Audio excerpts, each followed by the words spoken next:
Roy. Roy. Oh, hello, virtual CAC campers.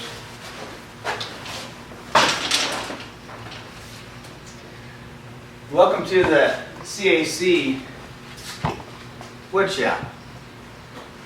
This is where we make some of the games that come alive in camp. In fact, this place has a storied history.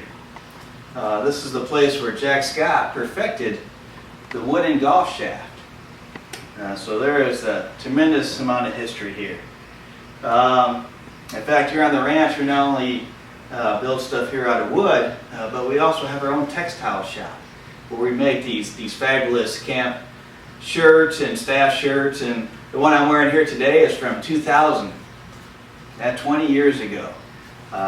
And I believe up in the shop today we have Tammy and Tess are looking through options for 2021. In fact, I think Rod is assisting them as being a mannequin today, trying on the various styles to see what we might be wearing next year. But, some people ask, why do you build stuff out of wood? Well, the answer is very simple. And it's really what Jesus would have done. Jesus was a carpenter, and so he would have built things out of wood himself. So we're just trying to walk in Jesus' footsteps, to do everything that we can to bring joy and enjoyment to you guys here at camp. So this is, again, where we bring the activities to camp. And so one of the things that we have, I have some demonstrations here of some things we have done in the past. And so one of the decathlon events that we used to do was the truck push, or the man push. And so here in the wood shop, they examined some possible things that they could use. So here was a prototype of a golf cart. They ultimately decided that was going to be too light for camp, and so we kind of pushed that one aside. The other thing they looked at was a semi, but they thought that 80,000 pounds was going to be too much. So we put that one aside too, and so we ended up using a van or a truck, primarily because that was the right weight. And then also the staff person who had that particular vehicle actually signed a vehicle damage waiver, so we could freely put dents, break off mirrors, or whatever we needed to do on that vehicle to get that event completed. Another thing that we did get some inspiration here at camp. So if you take a look up here in the ceiling, we got these fabulous lights up here. And one time, Director Joe came here into the shop, and he was looking at these lights, and he started thinking out loud to himself. He said, "Roy, you know what? That God created light." I said, "Joe, that's right. God did create light." And then he got thinking a little bit. It's the track. The track in the football field, it has lights. I said, "Joe, you are correct again. There are lights there at the football field." He said, "Roy, you know what would be cool? Is to run the 5-mile relay under lights." I said, "Joe, that sounds like a great idea, and I think God would think it was good." So, what do we have going on here at the wood shop today?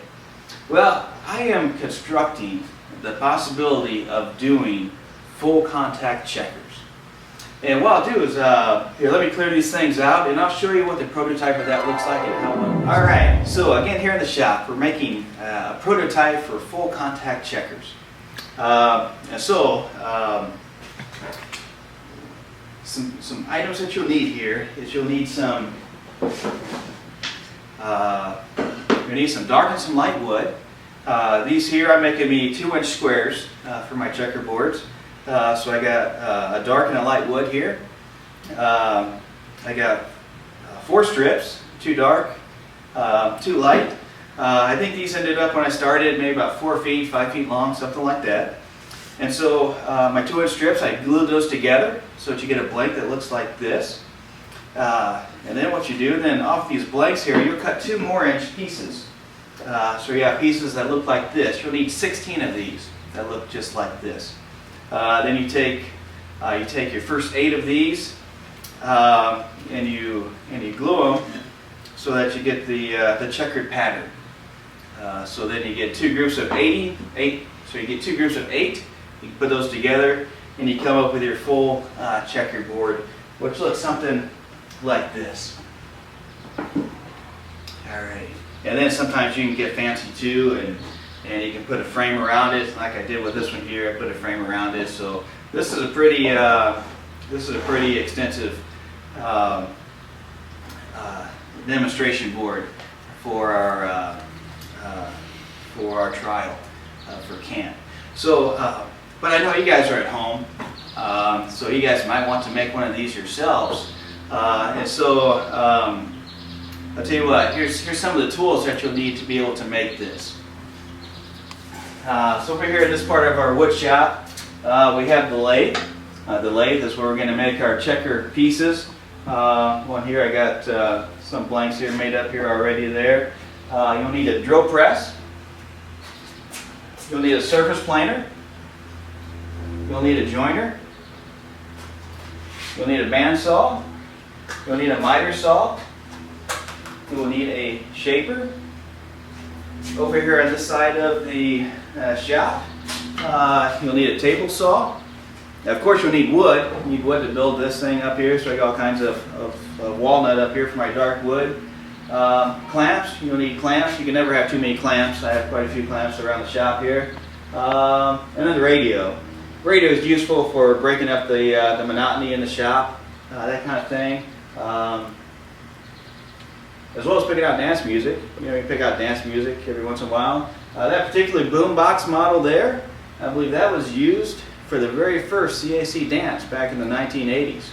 I'll have to check the records on that, but I believe that's, seen this CAC wood shop, I believe that would probably be the boombox. That's where that ended up. So, again, you'll make all these 2-inch pieces, glue them together, make your pattern. If you don't particularly have all these tools and you still want to make a prototype, you can do that same prototype using construction paper, scissors, and glue sticks. You can cut out each of your 2-inch pieces together, or you can weave them together. You cut your 2-inch strips and weave them. I learned that you should have learned how to weave in the 2nd grade. I learned this from Tony when he was doing an episode of Are You Smarter Than a 5th Grader? And there was a 2nd grade art question. It was a true and false question. It said, true or false? You learn to weave pieces of paper together in the 2nd grade. Well, I personally thought it was false, because it was in 4th grade that I remember doing it. But apparently I got that question wrong, because it was the 2nd grade, you learned how to weave things together. So I am not smarter than a 5th grader. However, I did play a 5th grader many, many years ago at an elementary school where I grew up. So once you have your prototype all made, what we do then as a staff is we look at various options for full contact to see how this might be able to incorporate this into CAC.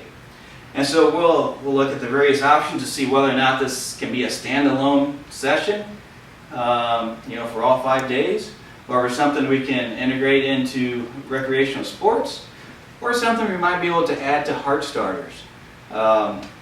We know that anything that can draw blood will make the nurses happy, and so we've got to keep them happy as well. So if we can do something to create a little bit of blood, that will show the nurses that we love them as well. So I believe that's all that we have here today, here in the wood shop. We do thank you for stopping by. We hope that you enjoyed this one-of-a-kind visit to the CAC wood shop, and we look forward to seeing you next year, hopefully in person, at CAC 2021. Thank you, folks. You guys have a great day.